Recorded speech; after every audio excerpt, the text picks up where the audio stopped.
Welcome to The Truth in This Art. I am your host, Rob Lee. Thanks for listening. And The Truth in This Art is your source for conversations on arts and culture. So today, I have the privilege of speaking with the executive director of the Baltimore Community ToolBank, Noah Smock. Welcome to the podcast. Right on. Thank you, Rob. Thanks for having me. Thanks for popping on and being a part of this series. And I won't be a tool. I'll just say that as to start off. Thanks.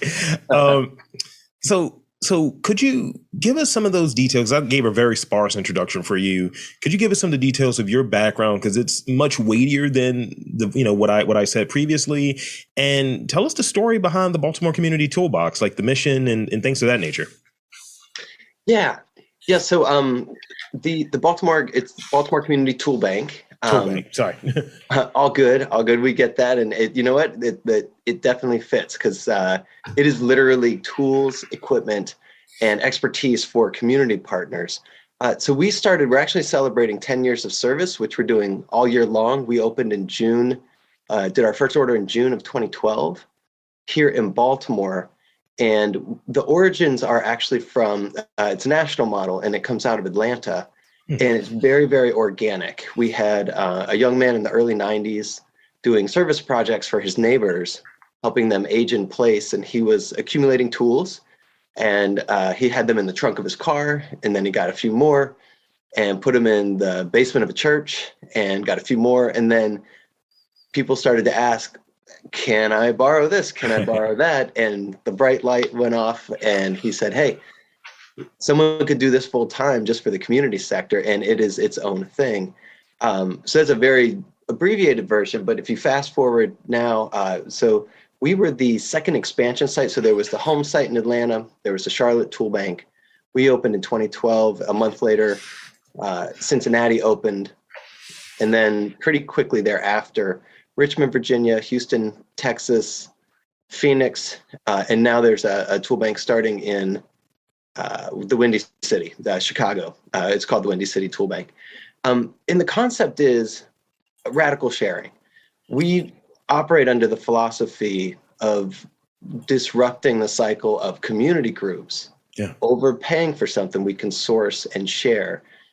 And it is as simple as it sounds, and at the same time, it's so powerful. We have over 300 community groups use us annually, over 1,000 orders. And it's everything from a domestic violence shelter repairing a door jamb with one of our tools to a animal shelter doing a mobile adoption event using our tables and chairs to a playground build. And we're just so privileged to be able to see this kind of cross section of beautiful Baltimore and regional culture based on the partners that walk in our door. That's great. It's definitely a part of the community. And I think that's something that people don't talk about enough. It's, not everyone knows how to use things. Not everyone has access to things. So being able to share something, I have friends and I look at them like, hey, I just bought a house. I was like, do you have a hammer? Do you have a toolbox? Do you have any of these things? No. Where do I buy tools? It's like, what? Okay. Right. Yeah. And I'm so glad that you said the enhancing access. So that the way that we do that is through tools. But if you think about it from a social justice lens, sure. Who lacks access to resources? What are those communities? And then how do we leverage resources for them? So in our case, it's super simple. But a tool, it's kind of like what you're saying as a homeowner, you don't care about tools until you don't have the one you need. And then all of a sudden, you can't do this, you can't do that. And that's what we're supposed to leverage so that more community organizations can say yes to volunteers, to ambitious ideas, and do more in the community, and thereby make it more resilient. So if you will, within the, I guess, the culture here in Baltimore, we have this kind of DIY culture, right? How does, what do you find interesting about that culture? And with that, how do you feel that the BCT fits within it? Yeah, so as a citizen, I absorb the DIY culture in Baltimore. I love it from an arts perspective, Sure. And I'm one of those constantly aspiring artists. I am not an artist myself by training or vocation, but I can see that.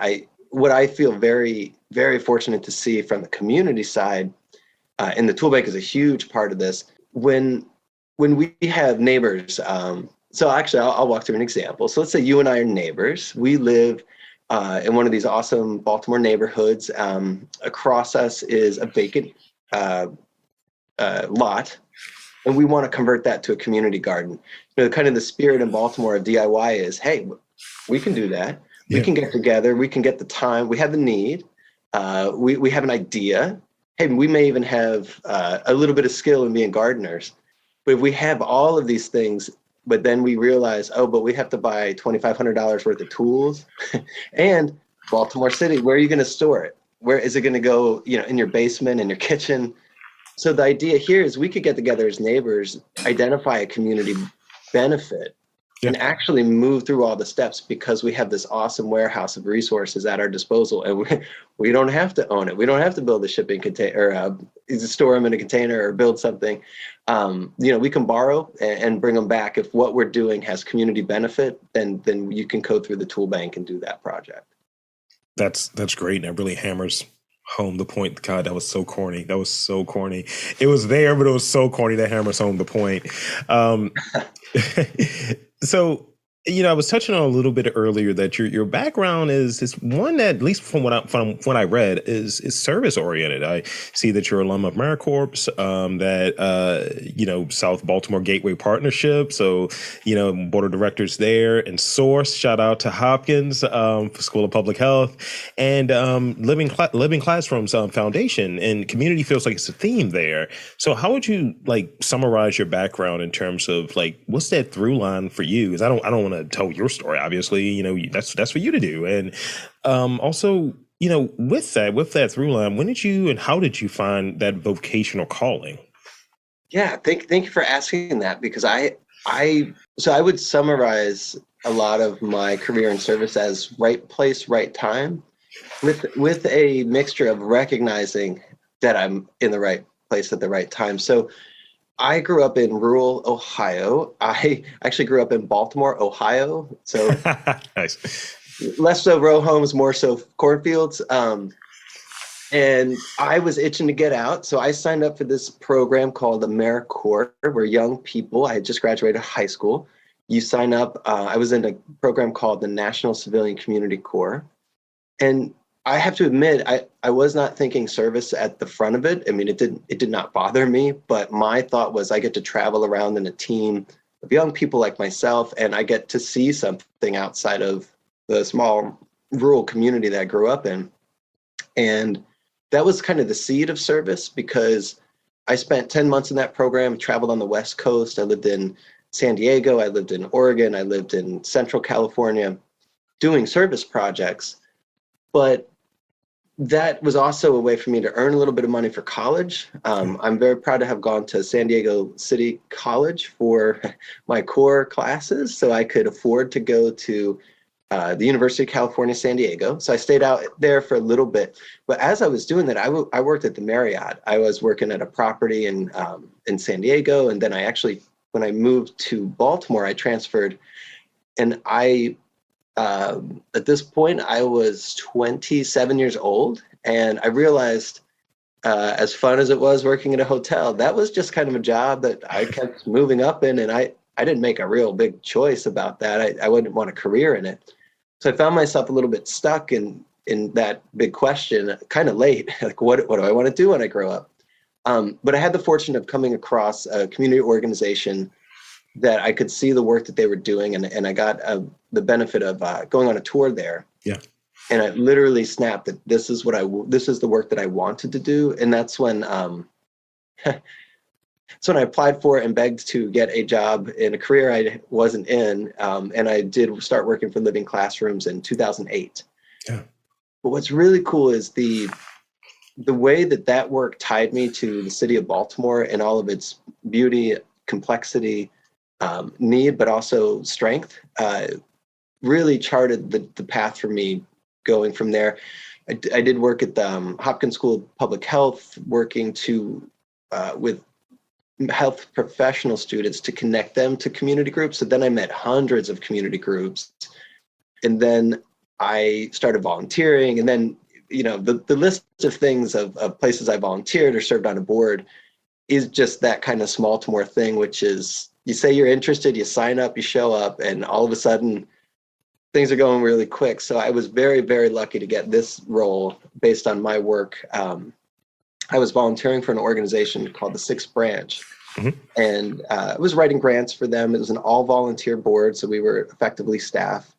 And I was kind of the treasurer, or at least the person who cared about what money was coming in and what money was going out. And here was this brand new thing that had started in Baltimore called the ToolBank.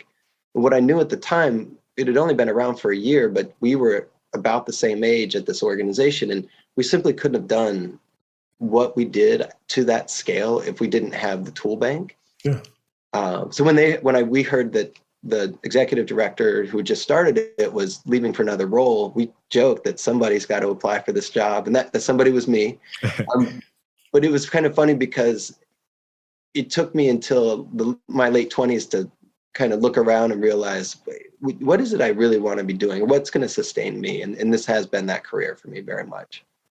Thank you for sharing that and walking us through that. Because I think when you get to that point, that notion that you want to do something, you've had some experiences and like, okay, this would be a fit. Maybe this is a calling, but you have to, at least I think, be able to travel and kind of do certain things that maybe fulfilling certain aspects aren't quite it. It's like when you go out to a restaurant and you're like, man, that was good. I'm still a little hungry. It's like that, but for your soul, I guess, or for what you want to do. And I didn't find that out really into my later 20s, if not early 30s at this point. And I think even now I have to check back in with myself as to what is my reasoning for doing like this podcast for sake of argument, or why do I do what I do for my day job, and really being able to understand it. Because I think if you're not doing something that matters to you and is purely for the check for the sake of argument, then you got to know that, and I think a lot of people don't do that self inventory and do that check in because a lot of times we're not designed to do that. We're just designed to kind of just keep rolling. Right. And what a moment that we're in. I know this is happening with so many people across careers, but that exact moment, and it happens in different phases for different people. But when you look around and say, well, I know the treadmill that I'm on, but what is the thing that's going to actually make me feel great? And I'll give you some props for this podcast because so I had heard, so I was introduced to it through someone that I knew, Brad Rogers, executive director of the South Baltimore Gateway Partnership. But then when I looked at your roster of truly, the Baltimore culture and in all of its places, community leaders, restaurant entrepreneurs, I actually learned quite a bit. And then I saw some familiar faces too. So I'm like, yes, that's Baltimore. So doing what you're doing is very valuable and important in telling the story of this complex but awesomely beautiful city. Well, thank you. Thank you for that. It means a lot because it's, and really for me, it feels like it is service and it is documenting. There's so many different things that for me is baked into why I do this, but really always checking back into why I do it is important for me. So within your career, it's just the service, it's the focus oriented stuff. What would you say? Well, service and focus oriented like work. What would you say are some of the biggest lessons that you've learned, whether it comes with like working in certain environments, working here in Baltimore, working with certain entities, working with this DIY community we have here, with your work with the ToolBank. So tell me about that, some of those lessons that you've learned, because I would imagine there's a lot. Yeah, and I hopefully can anchor them with some examples too. So I have a personal a thing I'd say to myself a lot. I didn't sit down and think of it as a motto, but if I were to come up with the thing that I tell myself the most, it's no arrival. Meaning, whenever I feel like, oh, I've learned that, I know that, I feel like I just shut my mind and my heart off from learning something else. Yeah. A really good example, I'll put it into a ToolBank example. So in other words, if I'm always not arriving, I'm always got to be paying attention, listening to something. So when I first started at the ToolBank, who we serve are oftentimes people who have full-time jobs and they do a labor of love. Yeah. And, it's a model that's national. So the kind of the boxed idea was, we operate during business hours. And I realized, well, I'm not sure that that's going to serve the people that we need to serve if we extended hours twice a week or even took some Saturday hours, we could really alleviate so that everybody could access us. And if that's the thing that we do, enhance access, we have to bend to whoever we're serving. Yeah. And I think COVID was an incredible example of that. And I think this probably happened in every industry, but we loan for a certain period of time and everything's on an appointment and a promise. So you promised us you'd bring these tools back so that we could, on a Thursday, so we could say yes to someone on a Friday. And then if that doesn't happen, now we're breaking promises to somebody else. So we try to be pretty straightforward with that and just hope that everyone understands that helps us serve other people.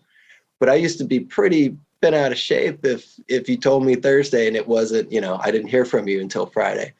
But COVID's a great example because you could not make an assumption as to what was happening to somebody that day, what they were dealing with. And I think that's kind of just an example of how, taking that pause, listening and receiving what someone's telling you rather than making an assumption or rather than acting like you know it all. Yeah.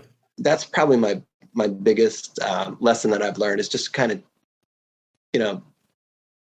check myself. Don't be so fiercely protective of our everything and listen to people and no arriving, always learning. And I think that's also the social times that we're in. There's probably terminology I would have used 10 years ago that would now make me cringe because I am listening and learning new information and updating, the way that I present in the world. Yeah, you're moving to the new Noah. As we move, what we have to refresh is almost like when you get that new iPhone like downloads. Like, yeah, here's the new operating system. It's like, all right, here's the things I'm going to say now. This is how I'm going to go about this. Yeah, people do have lives. You know what I mean? Things happen. I love that analogy because, you have to find your way. You can be clumsy with the new operating system. That used to be over here, now it's over there. But you can develop the new muscle memory if you are open to it. Yeah, absolutely. And I with it in the role of an executive director, be remiss if I didn't ask this. Tell me about your philosophy around like leadership. Like, how does that work? And I think it's a good segue to that previous question, because I think that there is some correlation between those two. Yeah, leadership at the ToolBank is in a couple of ways. There's certainly from a staff perspective, which is a very interesting dynamic because we are a staff of 4 people, so super small. From the leadership side, in that regard, I think of the key term of just adaptability. Without compromise. So not compromising the core of what we do or our values, and yet being adaptable and trying to elicit the best and most positive product.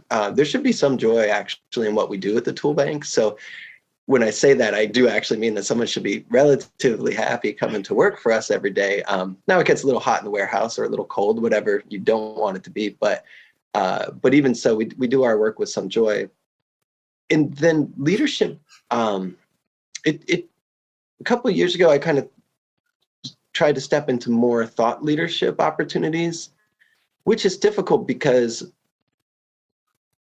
I don't pretend that, I should be on a panel and be speaking with any kind of expertise on this or that. And at the same time, I've been a working professional in a community setting in Baltimore for almost 15 years. And there are definitely some things that I feel my experience could bring to bear and help other people understand. So it's kind of a delicate balance, but I really do lean into the idea that if sharing what the ToolBank does or what I do can help other people have access to something greater, then I feel a responsibility to do that. But it's also funny because I feel like I learned from a lot of different settings and a lot of different people who would never have known that they were teaching me something. Yeah. And yet I don't have like that one, I don't have a guru or a mentor necessarily, but more so just learning from everybody. And I'm hoping to contribute to that as well. And if people can learn from me, to lean into that and to share as candidly and honestly as possible. Do you have any accomplishments that you think that really resonates? I believe I saw a Baltimore homecoming. I saw a few kind of other like acknowledgments that were there from some of the great work that you've been doing. So is there anything that really like sticks out that you hold very near and dear? It's like this, like if someone's a musician, they're like, man, winning the Grammy means a lot because it's like your peers, you are getting acknowledged for what you're doing and things of that nature. Is there like something that really pops up like, yes, this is important to me, and it's like not necessarily validation, but it's just like this is a little spark for you? Yeah, certainly the community awards are incredible. I'm always mindful. I know sometimes my name is on an award for like the Baltimore Homecoming Heroes. I'm mindful that comes directly from my work that I do, with the ToolBank, with the volunteer roles. But I would say the most proud are when I can actually join a board, which is funny in a couple ways because I'm never joined a board that's like, look at those superstar letterhead. It's always a working board, and I'm basically proud that I get to volunteer more. That I signed up and applied to volunteer, and they said yes. But I'm super proud because if anything about my experience in this really unique sector that so much of the world doesn't even think of as a sector, can come to bear, and I can help with rudimentary things like the formation of the bylaws and the officer positions, or how can we have a more dynamic structure and a less static model of leadership. So I would give a shout to the South Baltimore Gateway Partnership, where fortunately I can be a board member without having to necessarily be the most visible leader because there's so many other incredible people I serve with, but I can contribute. And then I just joined the national board of we're still forming, but we're working as a committee as the National Civilian Community Corps, so NCCC, Alumni Advisory Committee. And that work has been fast and furious, but I'm also super proud to have been one of 15 people nationally that is serving on the very first board for that. How do you manage your time? Because you're volunteering, you're doing it. Like, is there, and this is probably going to come up in rapid fire too, but are there like ways that you're like, all right, I need to like block out, let's say 5 hours to do this, and there are certain things that's like, all right, I need to be there. Can I like double dip a little bit and maybe do this meeting from the office after this other meeting? Tell me about like maybe some hacks or some tactics that you put in place to manage like the good work that you're doing, to manage the time that's needed for it. Yeah, I think self-care is a huge piece of that too. So I'm fortunate in the sense that I am very energized to show up to work on the daily because the work is different and I have diversity of work within the day. So I write grants. I can take a break and fix a wheelbarrow. Like literally that happened this week.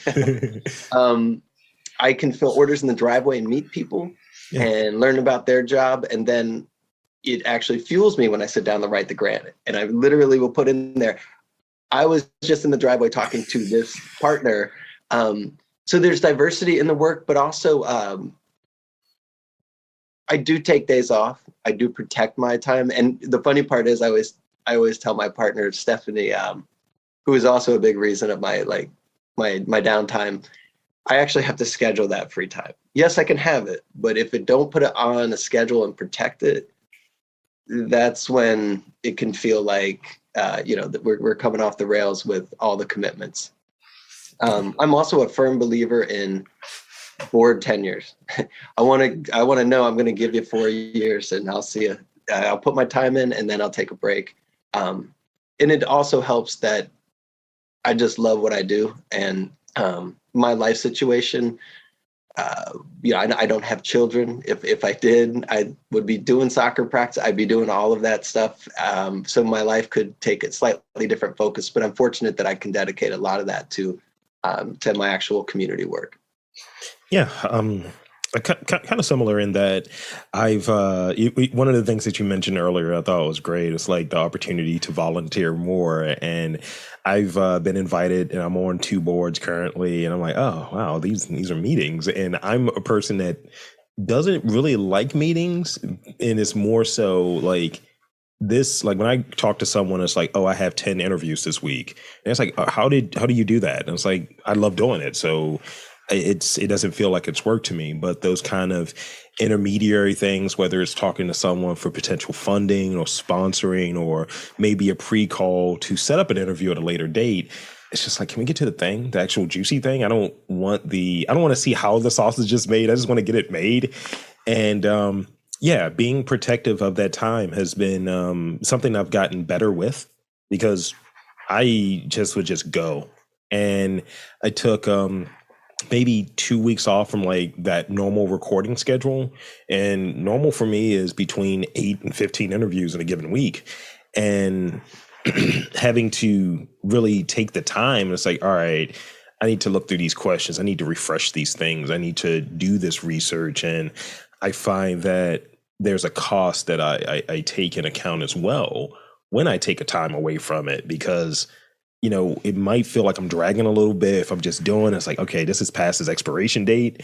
But if I'm away from it too long, then it's like these first few interviews are going to suck when I come back. I'm not linked into it.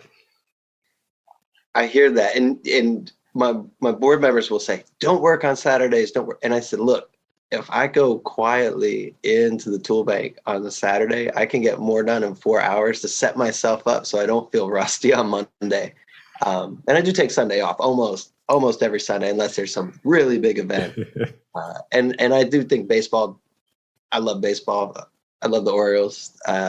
It keeps me sane. It's a way to hang up, but still engage my brain, but not with any consequences. Oh yeah, we're going to be friends. I'm a huge Orioles guy, and it's one I used to work for them actually, and it's one of the things. Back in undergrad, I worked as an event staff manager through undergrad, so that was fun summers, hot summers, sweaty summers. Awesome.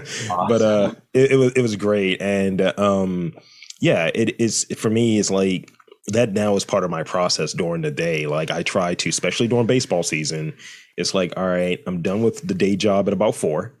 I got about 2 hours, maybe 3, to try to get dinner, do a couple interviews. Cracking a bat. Let's get to this. Where's my Oreo hat? Oh yeah, and hey, 8-game winning streak. Let's see what happens in Chicago. But you can't take something away from this young team. They fight, and that's what I love the most. And I think with it, being a person that's watched for a long time, there were some really really rough years there. But I don't think this is a segue attempt. I don't think that they buried their failure. I think they learned from their failure. So with that, I listened recently to a TED Talk, and a key takeaway that I got from said TED Talk was not to bury our failures. We have to learn from them and grow. So is there a time that comes to mind that you like failed spectacularly? You're like, this blew up in my face. And with that, was there an important lesson that you learned from that you're like, I'm not going to make that mistake again, or I'm not going to do it the same way again? Yes, I was the one big, like massive thing that I was actually embarrassed about. It was at the tool bank. We had been hosting at regular intervals community networking events with our partners. So we call it 2 degrees of tool bank, because we're kind of the common link. But we met this partner, and they really should meet each other. And then we get together and problem solve. So literally, we ask people to come with your 2 most pressing problems. You get floor time to speak them to the group. And then we raise our hands if we think we have a lead or a solution for you. And then it's open networking. So if you saw someone raise their hands for your problems, you go talk to them. We had done that 2 or 3 times with high attendance, high everything. And then for whatever reason, the 4th time we did it, I had 45 people signed up, representing over 30 groups, and 4 people showed up. And this event, the power of this event is the people in the room. Yeah.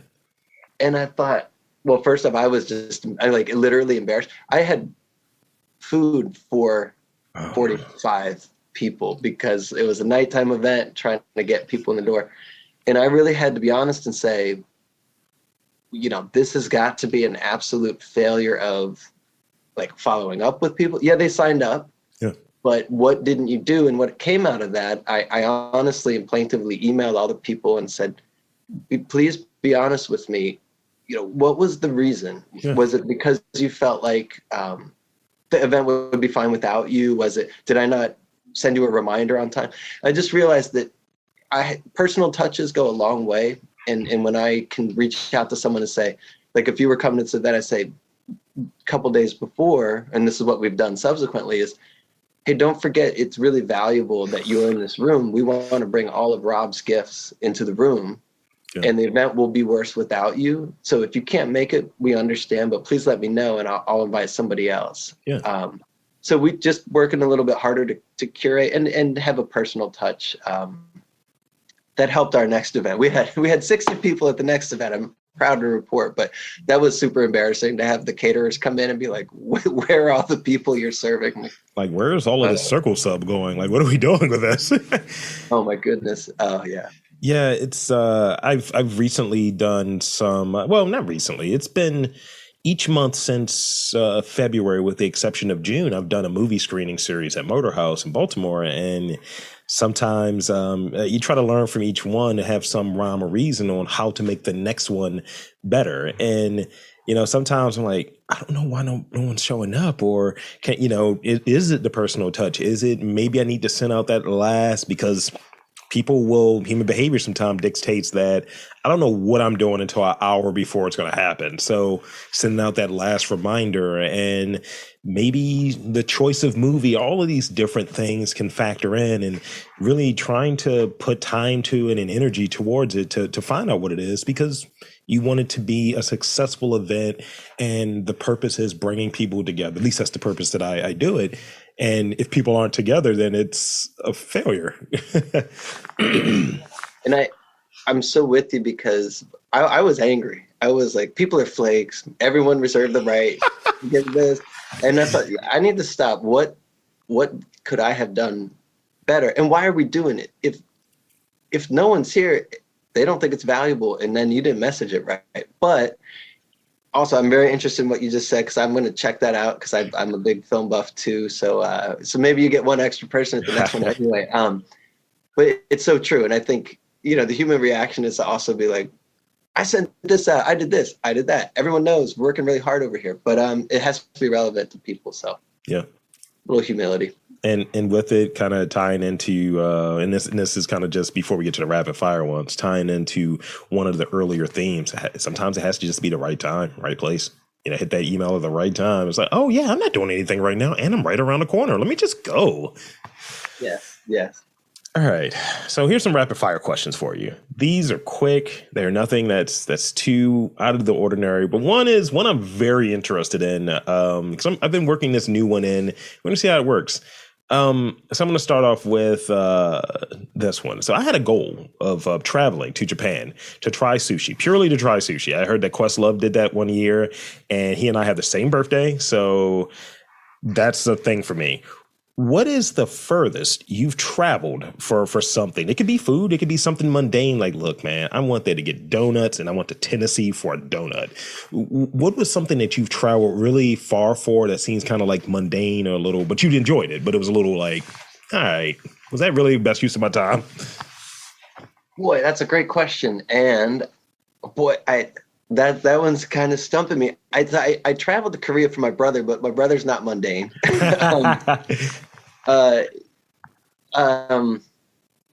Boy, I didn't do a lot of. I haven't done a lot of traveling, but I know I get the spirit of the question too. It could be traveling across town for something. I've done that as well, where I remember it was at one point, me and my partner, my girlfriend, we went up to Pennsylvania to try to went up to Philadelphia exactly to try to recreate this experience we had. We went to this rooftop hotel. We stumbled upon Frosé for the first time. So a year later, we went back for that same purpose, only to go up there for Frosé. So we traveled to Pennsylvania for Frosé.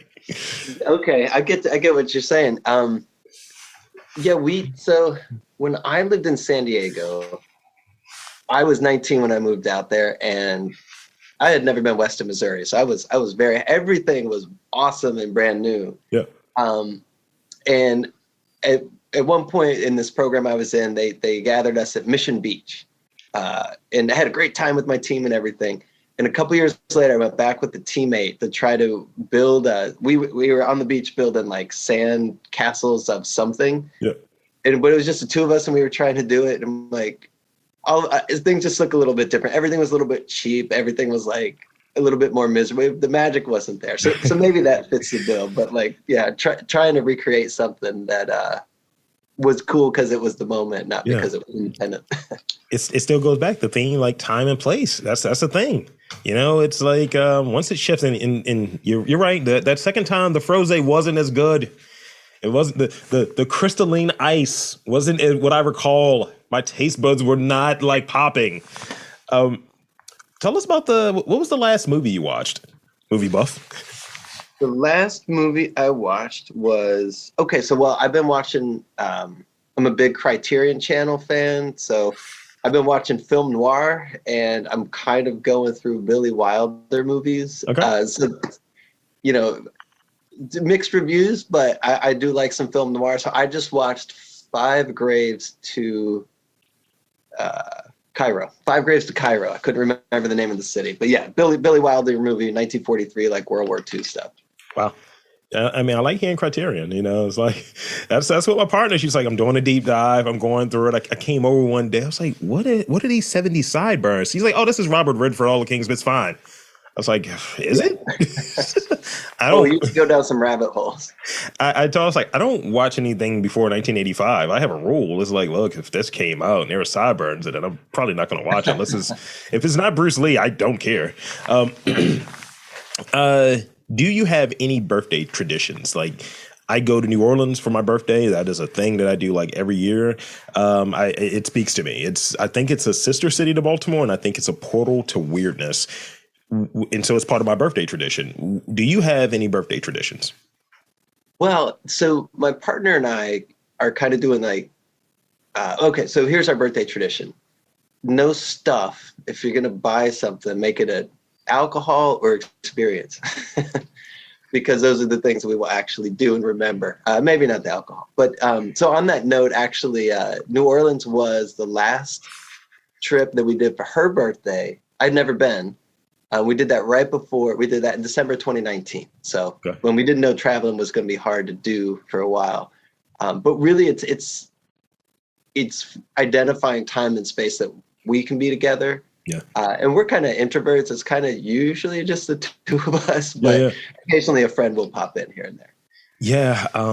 So the last time we went was 2019. My birthday's in January, and she had never been before. So we go down there, and all of the things that I've joked about of why I like it so much, she was like, it's exactly how you described it. I was like, yes, this is a cartoon city, and I love it. We had an awesome, incredible experience. Yes. This is the last one I got for you. You can, if you have all of them, fantastic. Well, two of them, but let's put it this way. What is the either last piece of music you listened to or the last podcast that you've listened to? That's something of interest as well. You know, a little shameless, but it's of something of interest. What's the last thing that you've listened to? Yeah. So let me see. On the listening, I have like heavy rotation things, but the last thing, according to my Spotify, was the album "Crushing" by Julia Jacklin. Okay. Which was just kind of a slow burn for me. I would say heavy rotation. I definitely I love The National, and I love Radiohead, and their new project is called The Smile. So I'm digging that album a lot. And then podcast. Podcast is interesting because I used to do a lot of true crime. Yeah. But I really had a moment of like, what kind of voyeurism is this? Like, right. What is this? Maybe that was my my chill time was listening to true crime podcast, but it was a way for me to be intrigued without having to be the author of some kind of a solution. Yeah. But then I got a little turned off because I just felt like, well, I was listening to more contemporary stuff. Yeah. Like, well, you're kind of just describing a thing that happened, but what is with my interest in this? I'm not knocking any true crime fans because I've been one, but yeah. So podcast, I've chilled a little bit on podcasts. I do tend to listen to a lot of kind of culture-based podcasts. So I will give a shout out to The Truth in This Art. Shout out to you. And a lot of WYPR. So if I miss something, I might go back and podcast that. That's fantastic. I've been in this loop. My music taste is all over the place. I've been listening to a lot of Europe recently. Final Countdown album, and then what is it? Jan Hammer. He did like the sound, like the score of all of like Miami Vice, and this is what I'm doing these days. And today I've been listening to the soundtrack for an old Jean-Claude Van Damme movie called Bloodsport, I believe. It's either Bloodsport or Kickboxer. And I don't know. It was just like, it just kept being on loop when I was in the gym, and I was like, oh yeah, this is great. This is fire. Let's do it. That's incredible. Those are some deep cuts. I remember Bloodsport. I don't remember the soundtrack, I do admit, but yeah, it's I think they had this song called Fight to Survive. It's ridiculous.